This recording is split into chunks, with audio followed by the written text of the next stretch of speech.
સુરતના અમરોલી વિસ્તારમાં અંજની ઇન્ડસ્ટ્રીયલ નજીક આવેલા રેલવે ટ્રેક પરથી એક યુવકનો મૃતદેહ મળી આવતા સનસનાટી ફેલાઈ હતી. પોલીસે ત્વરિત કાર્યવાહી કરીને માત્ર ગણતરી કલાકોમાં જ આ હત્યાનો ભેદ ઉકેલી 5 આરોપીઓની ધરપકડ કરી છે. પોલીસના મતે હત્યા પાછળ અનૈતિક સંબંધોની શંકા મુખ્ય કારણ રહી છે. ગત 5 ડિસેમ્બરની રાત્રે અંજની ઇન્ડસ્ટ્રીયલ એરિયાની સાઇડિંગ રેલવે લાઇન પર ઓમપ્રકાશ ઉર્ફ ઓમ બાબુ રામ નરેશ યાદવનો મૃતદેહ મળી આવ્યો હતો. મૃતકના હાથ પગ બાંધેલી હાલતમાં હતા અને માથા પર બોથડ પદાર્થથી ઘા કરવામાં આવ્યા હતા, જેના કારણે તેના મોતની ઘટના બની હોવાનું માનવામાં આવે છે. મૃતક ઓમપ્રકાશ યાદવ મૂળ ઉત્તર પ્રદેશના રહેવાસી હતા અને અંજની ઇન્ડસ્ટ્રીયલ એરિયામાં મજૂરી કામ કરતા હતા. ઘટના બાદ પોલીસે ઝડપી તપાસ શરૂ કરી અને પ્રાથમિક પૂછપરછમાં જાણવા મળ્યું કે મૃતકને આરોપીઓ પૈકીના એકની પત્ની સાથે અનૈતિક સંબંધો હોવાની શંકા હતી. આ મુદ્દે અગાઉ પણ તકરાર થઈ હતી. આ શંકાના આધારે પોલીસે 5 શકમંદ વ્યક્તિઓની ધરપકડ કરી છે, જે મોહિત નમીનારાયણ બિંદ, રોહિત નમોનારાયણ બિંદ, અર્પિત ઉર્ફે પિન્ટુ બુદ્ધિલાલ યાદવ, સત્યમ ઉર્ફે આકાશ રંજનલાલ યાદવ અને વિવેક મોતીલાલ યાદવ છે. તમામ આરોપીઓ ઉત્તર પ્રદેશના રહેવાસી છે અને અંજની ઇન્ડસ્ટ્રીયલ વિસ્તારમાં જ રહેતા હતા. વધુમાં ડીસીપી લખધીરસિંહ ઝાલાએ જણાવ્યું હતું કે આરોપીઓએ એકસમ થઈને ઓમપ્રકાશને પકડી તેના હાથ પગ બાંધી દીધા હતા અને બોથડ પદાર્થ વડે જીવલેણ હુમલો કરી તેનું મોત નિપજાવ્યું હતું. ઘટનાની પ્રાથમિક તપાસ બાદ આ મામલો હત્યાનો જણાયો છે. ડીસીપી ઝાલાએ જણાવતા કહ્યું કે આરોપીઓની પ્રાથમિક પૂછપરછમાં હત્યા પાછળ અનૈતિક સંબંધોની શંકા મુખ્ય કારણ તરીકે સામે આવી છે.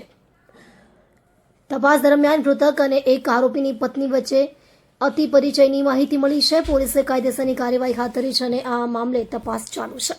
અને 6 ડિસેમ્બર 2025ની રાત્રિ દરમિયાન અંજની ઇન્ડસ્ટ્રીયલ એરિયા પાસે આવેલ રેલવે ટ્રેક પર મૃતદેહ પડેલ હોવાની માહિતી પોલીસને મળતા પોલીસ અધિકારીઓ ઘટના સ્થળે પહોંચેલ.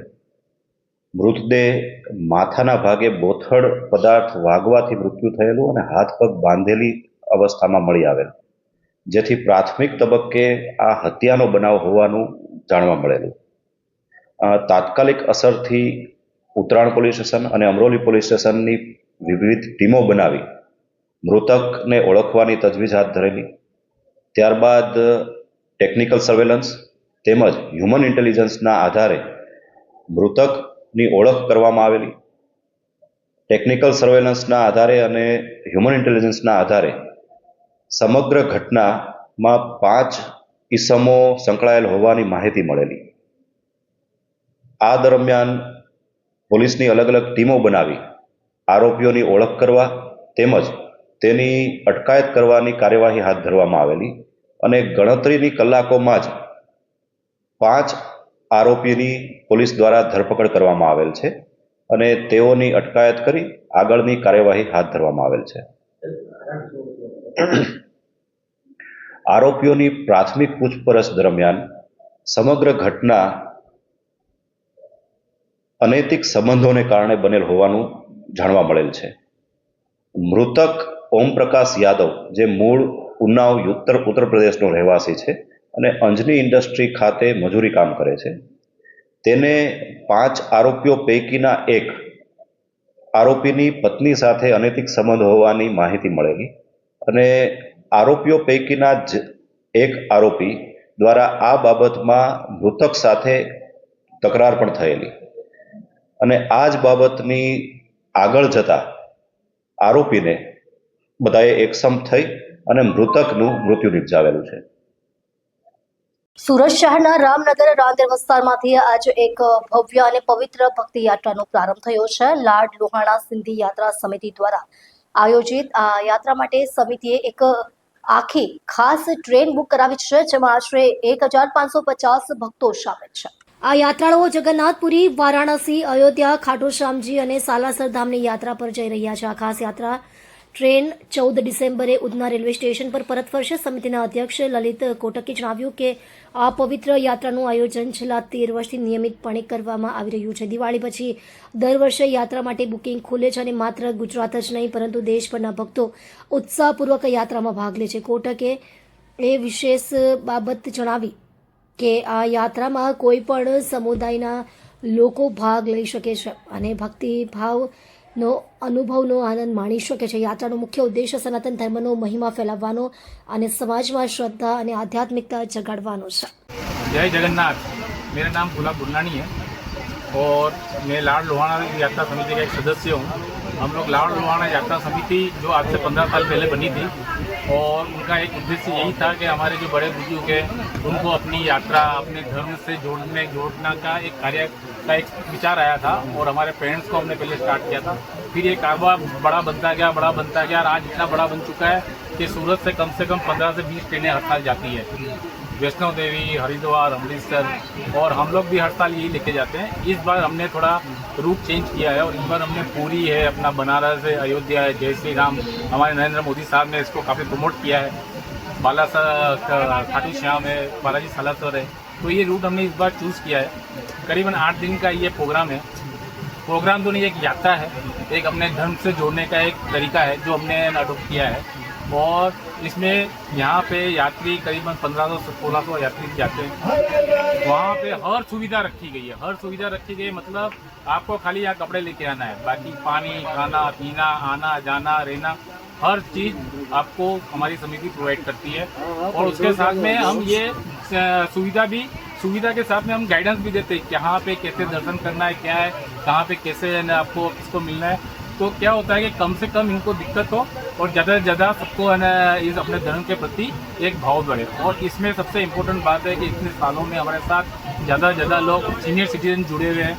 हर साल करीबन 60-70% तक सीनियर सिटीजन हमारे साथ चलते हैं। और मैं क्या बोलूँ, बाकी तो बोलने के लिए बहुत है कि मैं एक दिन भी मुझे कम पड़ेगा, इतना ही मैं कहना चाहता हूँ। जय जगन्नाथ। સુરત પાંડેસરા સ્થિત આશાપુરી સોસાયટીના એક યુવાને ભારતીય સેનામાં નોકરી મેળવી નોંધપાત્ર સફળતા સાથે પરિવારનું ગૌરવ વધાર્યું છે. દેશ સેવાનું સપનું સાકાર કરનાર આ યુવાનનું નિવાસ સ્થાને આજે ખુશીથી લોકો ઝૂમી ઉઠ્યા હતા. યુવાનના માતા પિતાએ ખુશીથી ભરપૂર અવાજે જણાવ્યું કે અમારો પુત્ર હવે દેશની સેવા અને રક્ષણ કરવાની મહત્વની ફરજ બજાવશે. તેની આ સિદ્ધિ અમારા માટે અત્યંત ગૌરવ અને આનંદનો વિષય છે. દેશની સેવા કરવાની તક મળવાની કોઈ પણ ભારતીય પરિવાર માટે સર્વોચ્ચ સન્માન છે. પરિવાર અને આસપાસના રહીશો યુવાનની સફળતાથી ખૂબ જ ઉત્સાહિત છે. યુવાનની લાયકાત, મહેનત અને દેશભક્તિને કારણે તે સેનામાં પસંદગી પામ્યો છે એ વિચારથી સૌ ગદગદ થયા. આ સફળતા આખા વિસ્તારના યુવાઓ માટે પ્રેરણાદાયી સાબિત થઈ છે. આ યુવાન ટ્રેનિંગ પૂર્ણ કરીને ભારતીય સેનાની વીરતાપૂર્ણ પરંપરામાં એક નવું પાનું ઉમેરશે એવી આશા પરિવાર અને સમગ્ર સમાજમાં વ્યક્ત કરવામાં આવી રહી છે. ડાયમંડ અને ટેક્સટાઇલ નગરી સુરત શહેર હવે ક્રાઇમ નગરી બની રહ્યું છે. ત્યાં સુરતમાં વધુ એક હત્યાનો બનાવ સચિન જેડીસી વિસ્તારમાં મોડી રાત્રે બન્યો છે. હત્યાનો બનાવ બનતા આ વિસ્તારમાં ભયનો માહોલ સર્જાયો હતો. 21 વર્ષીય ગગન ગૌરવ નામના યુવકની હત્યા કરતા ચકચાર મચી ગઈ હતી. હાલ પોલીસે હત્યાનો ગુનો નોંધી આગળની તપાસ હાથ ધરી છે. સુરત પ્રખ્યાત હીરા અને ટેક્સટાઇલ ઉદ્યોગ માટે ઓળખાતું આ શહેર ફરી એકવાર ગંભીર ગુનાની ઘટનાથી હલબલી ઉઠ્યું છે. શહેરને ક્રાઇમ સિટી તરીકેનું દુઃખદ ટેગ આપવાની ચર્ચાઓ વચ્ચે સચિન જેડીસી વિસ્તારમાં મોડી રાત્રે એક 21 વર્ષીય યુવકની નિર્દયી હત્યા કરવામાં આવી છે, જેથી આસપાસના વિસ્તારમાં ભયનું વાતાવરણ સર્જાયું છે. આ ઘટના ગત રાત્રે સચિન જીઆઈડીસી પાસેના એક વિસ્તારમાં બની. મોડી રાત્રે થયેલી આ ઘટનાની માહિતી પોલીસને મળતા તત્કાળ પોલીસ કાફલો દોડી આવ્યો. હત્યાનો ભોગ બનેલા યુવકની ઓળખ ગગન ગૌરવ તરીકે થઈ છે. પોલીસ સૂત્રોએ જણાવ્યું છે કે ગગન સ્થાનિક રહેવાસી હતો. હત્યા પાછળના હેતુ અને ગુનેગારો વિશે હાલ તપાસ ચાલુ છે. સચિન જેડીસી પોલીસે હત્યાનો ગુનો નોંધી આગળની તપાસ હાથ ધરી છે. चाकू एक यहाँ है सर, एक यहाँ पे है और एक इधर है, तभी तो देख नहीं सके सर हम, लेकिन जो दिखाया, जो टेस्ट में आया वो चाकू से वार किया गया है. अब क्या मैटर है नहीं मैटर है ये तो हमें जाने, आपको पुलिस जाने. हमें न्याय चाहिए, इंसाफ चाहिए. एक घड़ी का आवाज को इंसाफ चाहिए. સુરત મ્યુનિસિપલ કોર્પોરેશનની સંકલન સમિતિની બેઠક દરમિયાન પૂર્વ વિધાનસભાના ધારાસભ્ય અરવિંદ રાણાએ ગેરકાયદેસર બાંધકામો સહિત શહેરની અનેક સમસ્યાઓ ઉઠાવી ગેરકાયદેસર બાંધકામો પર સખત રૂખ કરવા માંગ કરી છે. અરવિંદ રાણાએ ગેરકાયદેસર બાંધકામો માટે જવાબદાર કર્મચારીઓ અને અધિકારીઓ સામે કાર્યવાહીની માંગણી કરી છે. તેમણે આક્ષેપ કર્યો છે કે ડિમોલિશન કરાયેલા મિલકતોમાં ફરીથી ગેરકાયદેસર બાંધકામો થઈ રહ્યા છે અને આ મિલકતોની આકારણી ચોપડે નોંધાઈ પણ ગઈ છે. તેમની મુખ્ય માંગણી કાયદા અંગેની નિર્ધારિત કટ ઓફ તારીખ બાદ થયેલા ગેરકાયદેસર બાંધકામો માટે સંબંધિત ઝોનના કર્મચારીઓની જવાબદારી નક્કી કરવી, છેલ્લા 3 વર્ષના દરેક ઝોનમાં ગેરકાયદેસર બાંધકામોનું ડિમોલિશન પછી હાલની સ્થિતિની ચકાસણી કરાવવી, ડિમોલિશન કરાયેલ મિલકતોમાં ફરી થયેલા બાંધકામો વિરુદ્ધ કાર્યવાહી કરવી. મહાનગરપાલિકા કમિશનરે ગેરકાયદેસર બાંધકામો માટે ઝોનલ ચીફને દાખલારૂપ કામગીરી કરવાની સૂચના આપી છે. આ મુદ્દે ઝોનલ અધિકારીઓ પર દબાણ વધ્યું છે.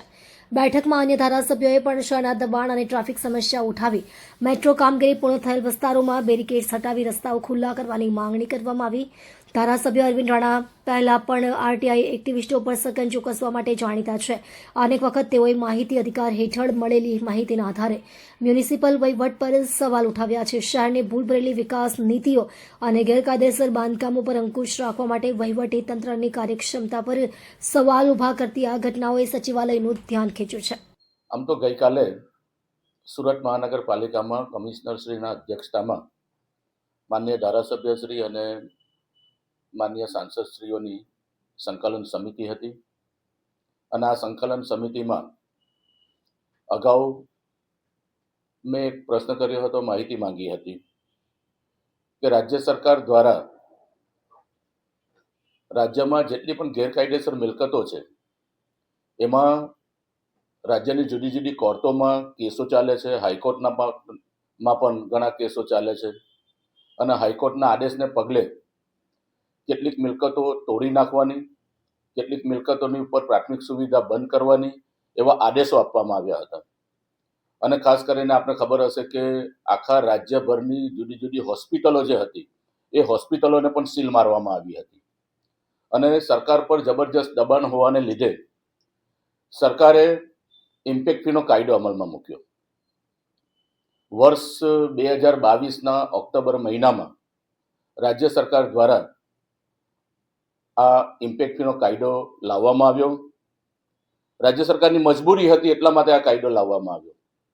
પરંતુ સાથે સાથે રાજ્ય સરકારે આ કાયદો લાવ્યા પછી રાજ્યની તમામ મહાનગરપાલિકાઓ અને રાજ્યની તમામ એરિયા ઓથોરિટીને તાકીદ કરવામાં આવી એક પરિપત્ર દ્વારા અને એમાં જણાવવામાં આવ્યું કે હવે પછી રાજ્યમાં કોઈ પણ જગ્યાએ ગેરકાયદેસર બાંધકામ થવું જોઈએ નહીં અને જો થશે તો તેની જવાબદારી જે તે અધિકારી અને કર્મચારીની રહેશે. અને આ અંગે સુરતના મ્યુનિસિપલ કોર્પોરેશનના કમિશનરશ્રીએ પણ તારીખ 12/12/2022ના દિવસે એક પરિપત્ર બહાર પાડ્યો હતો અને એ પરિપત્રમાં સ્પષ્ટ જણાવ્યું હતું કે કોઈ પણ પ્રકારનું ગેરકાયદેસર બાંધકામ હોય તો એની સંપૂર્ણ જવાબદારી એ આ કોર્પોરેશનના અધિકારી અને કર્મચારીની રહેશે. અને એમાં અલગ અલગ સ્લેબ આપ્યા હતા કે જો પ્રાથમિક તબક્કે આવું કોઈ ગેરકાયદેસર બાંધકામ થાય તો જે તે જુનિયર ઇજનેર, આસિસ્ટન્ટ ઇજનેર અથવા તો શહેર વિકાસ ખાતાનો કોઈ અધિકારી છે એની પ્રાથમિક જવાબદારી રહેશે. એની ઉપર તકેદારી રાખવાનું અથવા તો એની ઉપર સુપરવાઇઝન રાખવાની જવાબદારી જે તે એરિયાના ડેપ્યુટી ઇજનેરની રહેશે. અને એની ઉપર એક્શન લેવાની જે જવાબદારી છે એ એક્શન લેવાની જવાબદારી જે છે તે એક્ઝિક્યુટિવ એન્જિનિયરની રહેશે. અને આ બધાનું મોનિટરિંગ કરવાની જવાબદારી આપણે ઝોનના ચીફ અધિકારીની રહેશે. આવો એમને સ્પષ્ટ પરિપત્ર બહાર પાડ્યો હતો. એટલે આપણે આ સંકલન સમિતિમાં જે શહેરમાં ગેરકાયદેસર બાંધકામો થાય છે, એપાર્ટમેન્ટમાં ગેરકાયદેસર બાંધકામ થાય છે અને કોમર્શિયલ એકમોમાં પણ ગેરકાયદેસર બાંધકામ થાય છે એની માહિતી માંગી કે કમિશનરશ્રીના 12/12/2022ના પત્રથી આજ દિન સુધીમાં શહેરમાં દરેક ઝોન વાઇઝ કેટલી મિલકતોની ઉપર આવી રીતે ગેરકાયદેસર બાંધકામ થયા છે અને આકારણીના દફતરે એની શું પરિસ્થિતિ છે એની માહિતી માંગવામાં આવી. ત્યારે ગઈકાલે કોર્પોરેશનના 9 ઝોનમાંથી જે માહિતી મળી એ એકદમ આશ્ચર્યજનક અને અચંબો પામાય એવી હતી. દાખલા તરીકે સેન્ટ્રલ ઝોનની જ વાત કરીએ તો સેન્ટ્રલ ઝોનમાં જેના 4 માળ મંજૂર થયા છે એના 5મો માળ પણ બની ગયો અને આકારની દફતરે પણ ચડી ગયો. જેના 5 માળ મંજૂર થયેલા હતા એ એપાર્ટમેન્ટ અને એ આપણે ફ્લેટ હોલ્ડરોના જે એક ફ્લોરની ઉપર 8-10 આપણે ફ્લેટ હોય એવી બિલ્ડિંગોમાં પણ જેના 4 માળ હતા તેના 5 માળ આપણે આકારના દફતરે ચડી ગયા. જેના 5 માળ મંજૂર છે એના 6 માળ પણ બનીને આકારની દફતરે ચડી ગયા છે. તો આ સંજોગોની અંદર જે માહિતી કોર્પોરેશન દ્વારા આપવામાં આવી તો કમિશનરશ્રી ખરેખર ચોંકી ગયા.